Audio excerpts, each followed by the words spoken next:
Mm, 1, 2. Um, Hello, traders. Are we live? Let me see if we are live. I think we are. Um,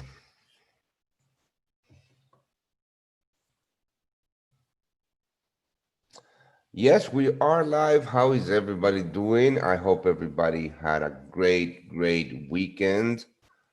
Um, and yes, I sure did had a great weekend. Chloe is not with us today, but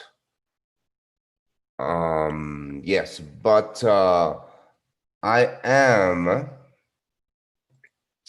But I am going to be talking about what I'm going to be looking for this week. Let me just start sharing my screen, guys. Pretty psyched about this trading week because we do have some great opportunities this week. And again, if you have any questions, just put them on the chat. I have the chat on my other screen right here. All right, so first we're going to talk, we're going to look at um, gold, but I want to start by talking about the pound versus the US dollar, right? Because I was looking at this level, all right, on the pound versus the US dollar yesterday at the open. And I'm going to tell you the reason that I did not take that trade. All right. So first of all, let's talk about the big level here on the pound versus the USD. After dropping from the highs at around the 135 to the lows at around the 127.63 for about 727 pips or 5.39% without a true retracement, right? Without a true retracement, we finally seen some bullishness in the pound. Okay, this is purely a pound move because if you can see here on the DXY, we are still in this range at the bottom. So this is purely pound strength, in my opinion. And I was looking at this, right? Hold on, let me just get rid of this. Let's do this together. Okay, so I was looking at the channel that the pound versus the US dollar is currently trading in right here. Okay, and I was looking at price action in the bottom of that channel. And the reason that I did not take that trade, okay, right here. So as you can see, it's pretty obvious that there was some struggle between buyers and sellers here at the bottom, right? And if we go on the lower time frames, if we go on the lower time frames, like the hourly, let's go to the 2-hour chart just to get rid of that noise, okay? It pretty much looked like we were trading inside of what seems to be a reversal pattern, right at the bottom of the at the bottom of the move and at the retest of that of the structure. Okay, but the reason that I did not take that trade is because of these 2 weeks right here. Why? Because for me to be, and now we're going to go to the hourly chart because I'm going to thicken this chart out for you guys because I want to explain something about risk to reward ratio, right? And probabilities in trades. Okay, for me to be able to go long here, because this was a deep reversal, right? Or a, we will, right here, buyers are trading against a very strong bearish trend. We said already that this was a 740 pip move from high to low, right? So for me to be able to trade long here, this was my confirmation level. Why? Because this previous level right here is where sellers had jumped in, right? Smashing price down once and then twice, right? And so I didn't want, I mean, if I was to take a trade here at the lows of the move, I mean, to me, that's a little bit too speculative in the sense that we were trading below that key level. And if we look at some volume um, in this move, you're going to see that this is a high volume zone, right? Let's just look at the volume below it, right here. The high volume was being traded at the bottom of the move, but as you can see, there was some high volume being traded here at the highs too. Not only that, but it was very close to this key level too, right? Let me just draw it for you. The previous lows. So I had that my validation level was very close to the previous lows, which would have been the next key level in the move. So this to me was untradeable, right? Again, these are my rules and only my rules. But as you can see, buyers are really pushing price up. The pound is strengthening at the moment. I actually haven't seen um, the economic calendar, so why don't we take a look at that to see what has happened. But during right here during the London session, nothing pretty much has happened on the news or the data dump, part of our session, but we are seeing some struggles right here at these levels.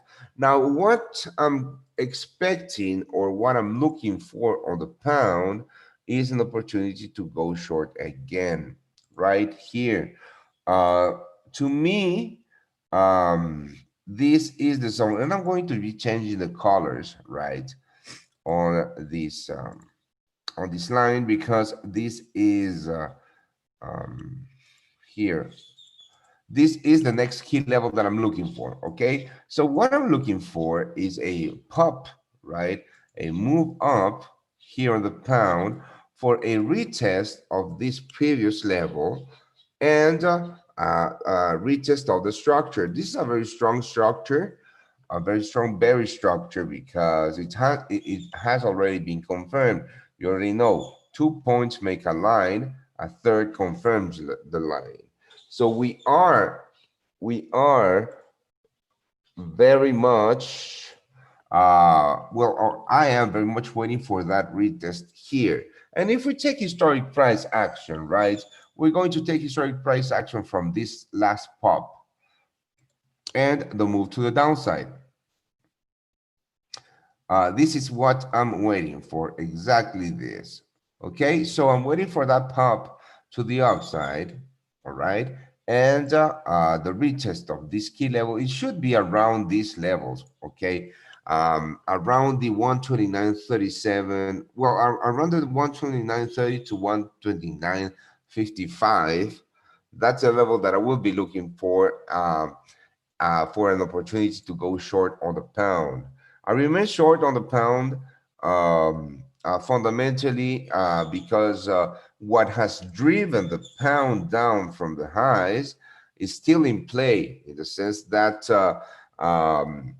there has not been any good news around the deal with the EU for a clean Brexit. So apparently the UK is going to be out of the EU without a deal. So this is what's fundamentally driving the pound down, right?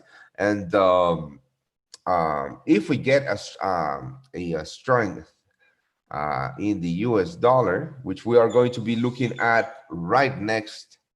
The move to the downside on the pound is going to be even stronger. But this is the level that I'm watching on the pound for an opportunity to go short. Now let's look at the DXY because it's very clear to me that we are this is ugly. Hold on. That we are in a non-directional range at the moment. Okay, and this is why it has been a little hard to trade the US dollar in the past couple of weeks, because we are trapped inside of this range, right? Remember that, I mean, at least I always look for very strong directional moves to trade. Okay, so I've been waiting for the next leg down on the US dollar, but we keep battling those two levels right here, to the upside between the 93.73. Remember, this is the DXY. This is the US dollar currency index. So to the upside, we have that 93.70 level, and to 94 level, this zone right here, zone of resistance. And to the downside, we have the 92.10 to 91.75, this zone of support. So what I'm looking for is a break below these lows for the next leg down. And I know that by looking at this 8-hour chart, you may think that we are um, looking at the bottom of the move, in the sense that you might think that this is, or these are very, very low levels on the DXY. But if we go to higher time frames, remember, always go to higher time frames just to have a look or a perspective of the move. If we go to higher time frames, you can clearly see that there is indeed more room to the downside on the US dollar. Right here, for example, these lows, we're talking about December 2017 or to February 2018 lows. So these levels are not so far away as these ones right here, or as this base right here, which was formed between August 2012 and May 2014, before the US dollar popped, right? So basically, I do believe that we could be looking at this at a retest and let me show you why. A retest of the 91 level, which was this point in historic price action, when we picked up buyers again after a very bearish move, right?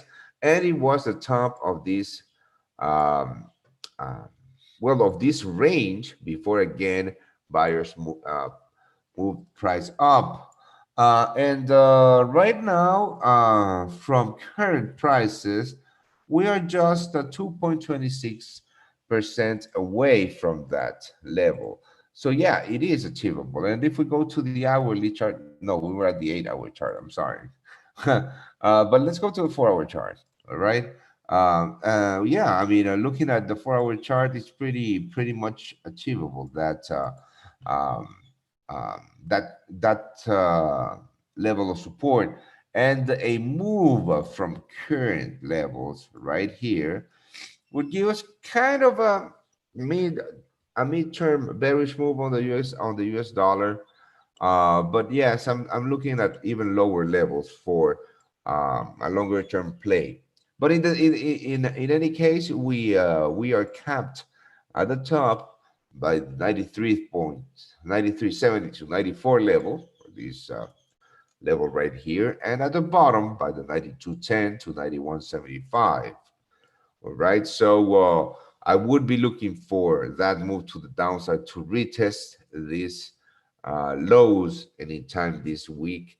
And if we actually manage to break above this level and above this structure, we could even see a retest of the 96 level before the actual big move to the downside. So I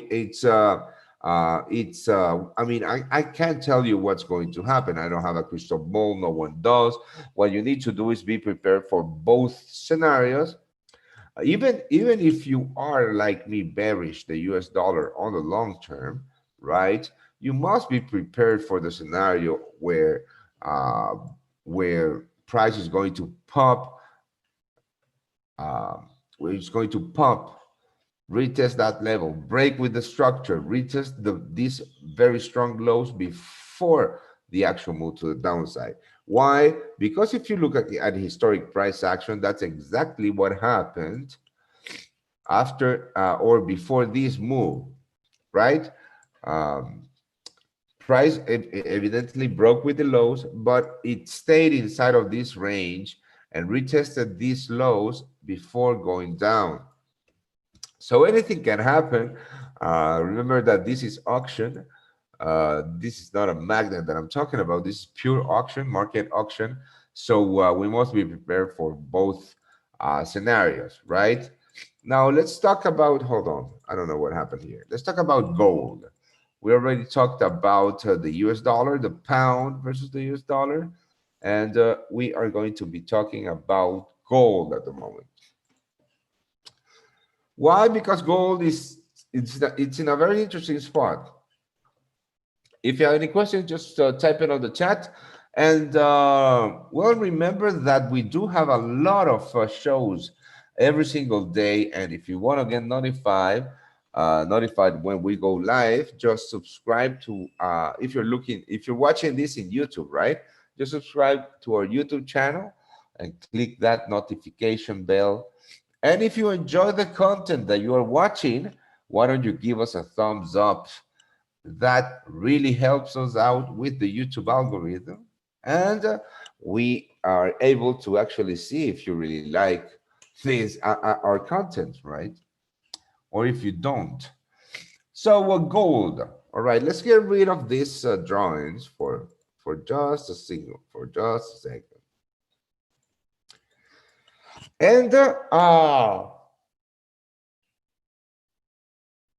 And let's talk about gold in comparison with the XY. Just have a look at this, right?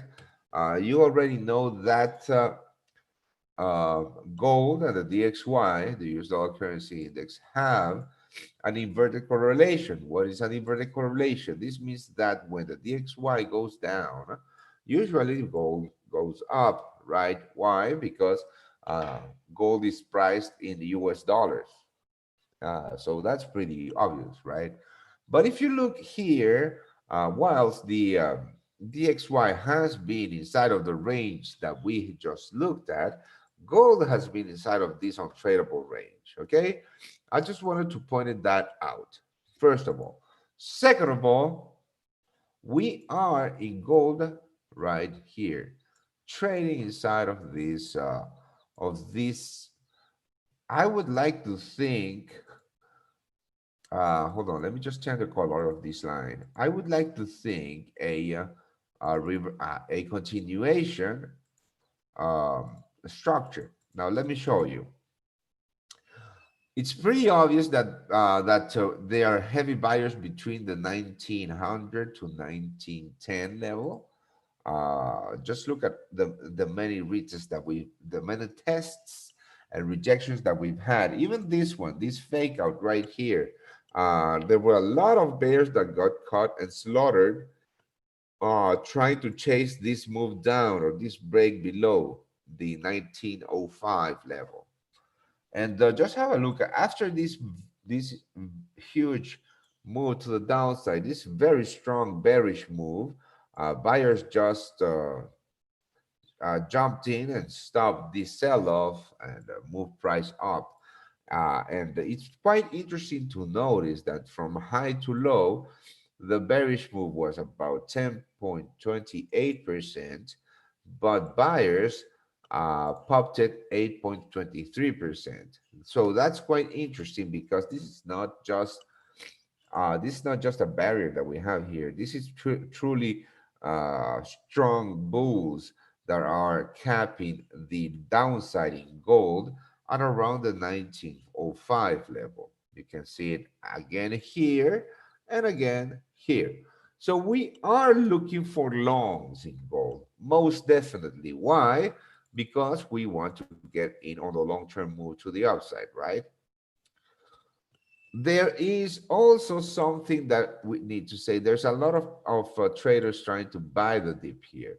I am one of them right here, trying to buy the dip here.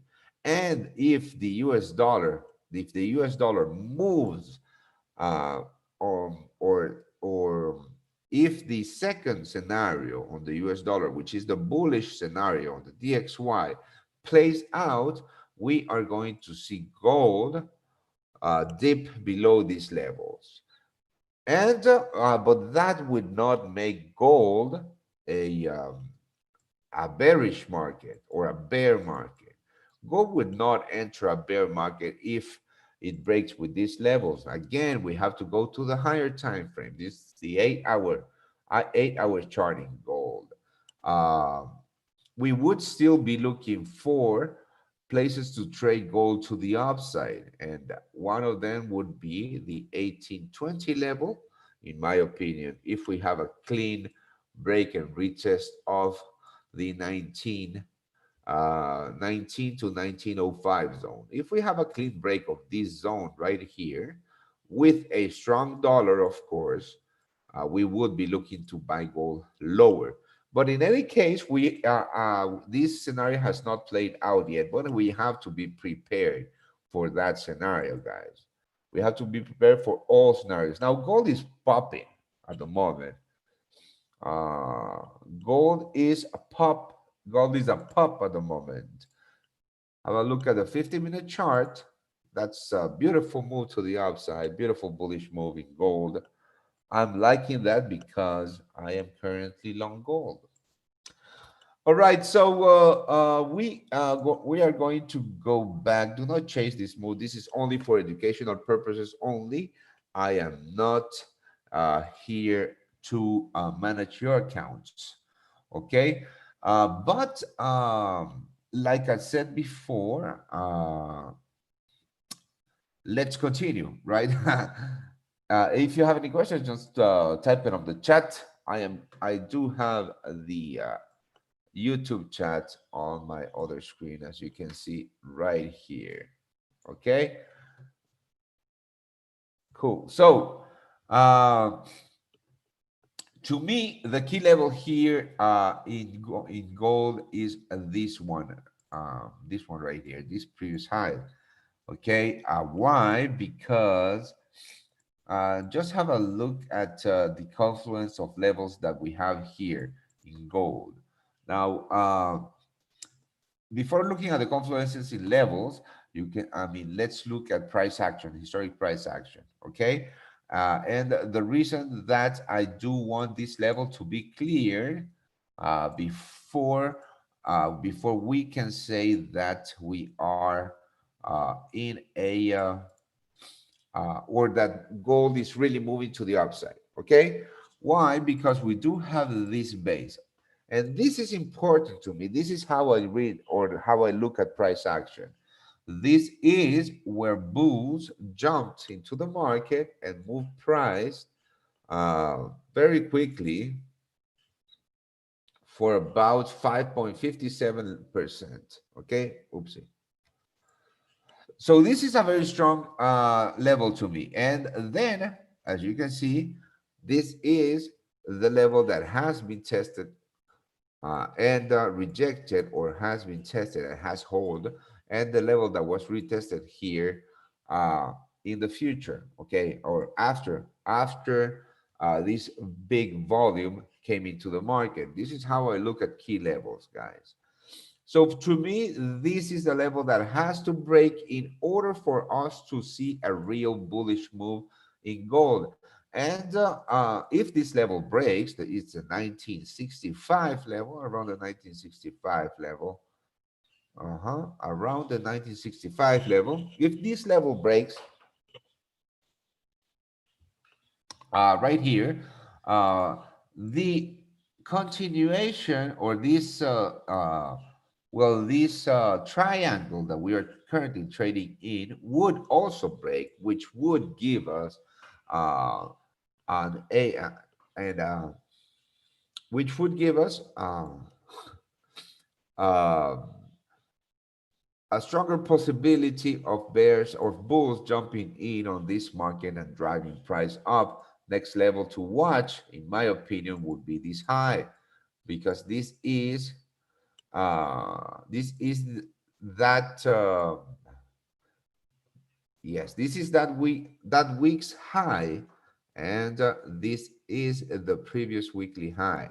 So if we look at weekly highs, right, this will break, and this I think will be the next zone. The 2010 area would be the next area that I would be looking for, taking some of my profits out, okay, of that move.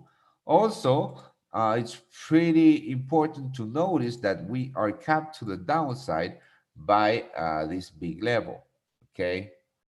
Again, in historic price action, I'm just looking where sellers have jumped in the past, and as this level that we were looking at before, this is another one where buyers jumped in suddenly, and then we just trade between that level, but it is the level that is being that is capping gold to the downside in the very short term. So this is all. I mean, these are the moves that I'm expecting, or the moves that I am currently looking for in the market, guys. So heads up to all of that. Okay, so I think we do have we can have some time. We do have some time to look at one market very quickly, and we are going to do so and look at the S&P 500. And I wanted to show you this. Why? Because here we go. I wanted to show you this. This is the mini S&P 500, the mini S&P 500 futures contract. And this is where I look at the volume uh, profile when I'm looking at well I'm sorry, at the S&P 500. Why? Because this is well, this the E mini is the product uh, that has the most volume regarding the S&P 500. Okay, I'm not going to look at the big contracts in the S&P 500 when I look at volume. That would make no sense at all. But if we look at all at I mean, if we analyze the entire volume above the 33, the 3300 level, let's have a look right here. Hold on, 3300 level right here. You can see that the point of control is, well, the point of control is the line or the level, I'm sorry, with that has had the most volume be traded on the well, the point of control is the level that has had the more volume traded in the time that we are analyzing that volume, right? And we are, and right here, it's quite interesting to notice that this is the zone that is actually capping the move to the upside. So I was talking to some traders earlier today, and I was telling them that I personally think that going long below that point of control, going long here is quite speculative in the sense that there is a lot of sell orders being placed here. Why? Because we have big historic volume. So if we have a big sell orders here, going long below that point in price is going to Mate, be I don't think spec. I can see your screen. You can see my screen? No. Really? Let me see. Maybe it's just Oh, me, eh? yep, something happened. I don't know. Hang on. I'll have a look on YouTube. No, I think that I'm good There now. we go. There All you're good right, now. Yep. so I was saying that right here, okay, this is the volume profile of the entire volume below 33 or above 3300 on the S&P 5 on the E-mini S&P 500, right? So going long below that below this point in price, It's quite speculative. Why? Because this is where we're going to see big sell orders, and it's going to be very hard for buyers to swipe those sell orders. That's why we get in price. That's why continuation patterns create in price, right? Because buyers are continuously trying to swipe those sell orders until they finally do, or they finally don't. We don't know. But uh, to have a higher probability of success on the long side of this trade, in my opinion, we need for price to break above and retest this level before going higher. Why? Because if buyers swipe all the sell orders like this, a retest the broken level, the sell orders that we had here are going to be building support as buy orders, and that's how support and resistance create, right? With just volume. So if we go back to the CFD chart on the on the S&P 500, this is the level that I'm looking for a break above to go long on the US 500, right? This is the CFD. Yeah, on the S&P 500, it would be the 3380 level or this high. I'm looking for this move or a corrective move to go lower. I mean, it depends on price action. I'm going to keep my eyes open, but we are at a make it or break it point in the S&P 500, my friends, in my opinion. Hey, Jeff, how are you, mate? Going good, mate. For a Monday, I'm not too bad. I'm usually a bit dusty on a Monday, but I'm looking okay today. Oh, mate, I got to say, that looks like a beautiful false break of that resistance trend line, I got to say. Yeah, I mean that's what I'm looking at too. I'm just waiting. I'm actually just waiting for a confirmation. If we break this low, the daily lows, Jeff, I'm pretty happy with a short-term short to test Yeah, absolutely. yes, to test the previous weekly lows. But yeah, I'm just waiting for that confirmation. Would be pretty neat if we get it pre-market because if we get it pre-market, when the ship get you on the stable, they're going to just follow that move. Yeah, you got it. And what are you watching currently, mate? Well, I'm watching that now. That looks good to me. I'm going to have a look at that. I've never traded that in my life, but that looks There's okay to always, me. yeah, then it looks okay, right? And there's always a first time. Yes, that's very true. I will have a Yeah. look at that in about 5 minutes from now.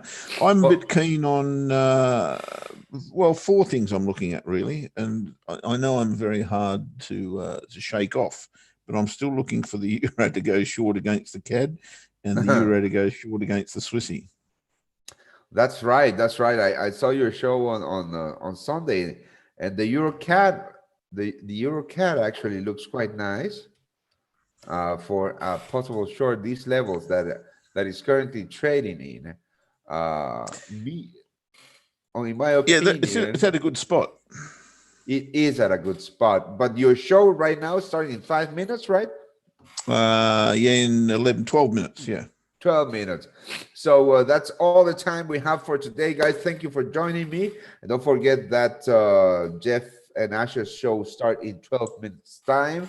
It's going to be quite good because it's during the New York Open. So you're going to have, you're going to be able to see some volume being traded, uh, good volume, good moves being traded in real time. So thank you for joining me. Thank you for being here, Jeff. And Happy days, mate. happy days. I'll see you tomorrow, mate. You betcha. Okay, cheers.